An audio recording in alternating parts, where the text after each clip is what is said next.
Hai guys, jadi di video sebelumnya kan menjelaskan tentang kebijakan fiskal. Jadi di video ini mau jelasin sedikit tentang kebijakan moneter. Nah, masuk dalam definisi dan konsep kebijakan moneter. Kebijakan moneter secara umum adalah upaya mengendalikan atau mengarahkan perekonomian makro pada kondisi yang diinginkan dengan mengatur jumlah uang beredar. Kebijakan moneter dapat dibagi dua. Yang pertama, kebijakan moneter yang bersifat kuantitatif, yaitu kebijakan umum yang bertujuan mempengaruhi jumlah penawaran uang dan tingkat bunga dalam perekonomian. Yang kedua, kebijakan moneter yang bersifat kualitatif.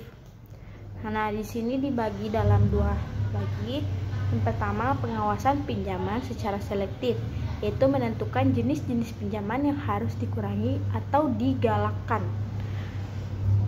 Nah, yang kedua, ada pembujukan moral, yaitu bank sentral menghimbau serta membujuk bank-bank untuk melakukan suatu hal yang diarahkan. Misalnya, pada saat terlalu banyak jumlah uang yang beredar, bank sentral bisa membujuk pada bank untuk mengurangi penyaluran kreditnya.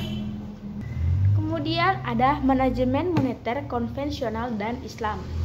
Nah, manajemen moneter konvensional ini pada dasarnya ada dua paradigma dalam memahami mekanisme transmisi moneter, yakni dengan paradigma uang pasif dan paradigma uang aktif. Yang pertama yang akan saya jelaskan yaitu paradigma dalam uang pasif. Nah, dinyatakan sebagai variabel endogen yang menyebabkan otoritas moneter tidak mempunyai kemampuan secara penuh untuk mengatur jumlah uang yang beredar. Sasaran pokok yang ingin dicapai oleh paradigma ini adalah tercapainya target inflasi yang ditetapkan sebelum atau price targeting dengan menggunakan sasaran suku bunga jangka pendek sebagai instrumen moneternya. Dan yang kemudian itu ada uang aktif. Nah, dalam paradigma uang aktif itu, teori konvensional menganggap bahwa uang sebagai variabel eksogen yang bentuk kurva penawarannya bersifat inelastis sempurna. Sasaran pokok yang ingin dicapai dari kebijakan dengan paradigma ini adalah terkendalinya tingkat inflasi dengan menggunakan besaran moneter atau jumlah uang beredar sebagai sasaran operasional.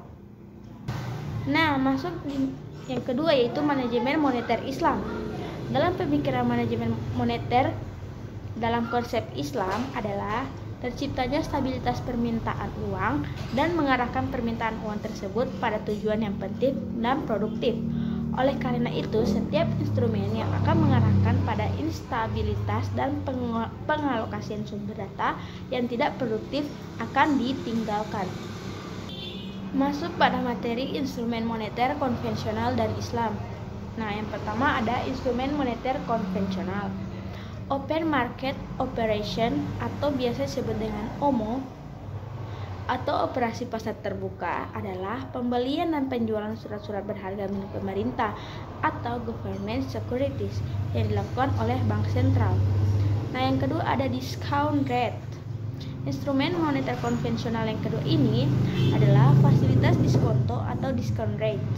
Instrumen moneter ini berkaitan dengan fasilitas yang dimiliki oleh bank-bank untuk meminjam uang secara langsung pada bank sentral. Kemudian yang ketiga ada reserve recruitment.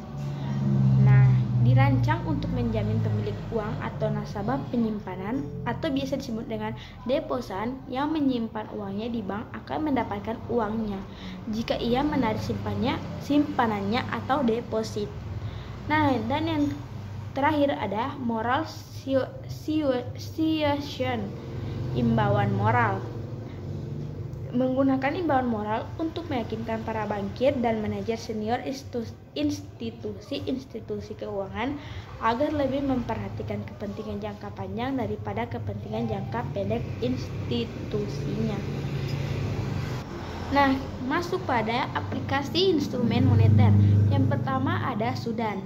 Instrumen moneter yang digunakan oleh bank sentral Sudan dalam operasionalnya adalah reserve recruitment, paling kurang disediakan 20%, 10% simpanan mata uang asing.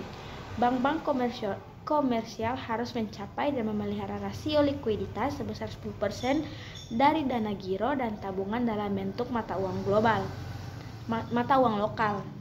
Nah, yang ketiga ada plafon kredit. 90% diprioritaskan pada pertanian, ekspor, perindustrian, pertambangan, dan energi, transportasi pengundangan, profesional, perajin, dan bisnis keluarga ukuran kecil, perumahan rakyat, investasi pada pasar, saham resmi Koratou.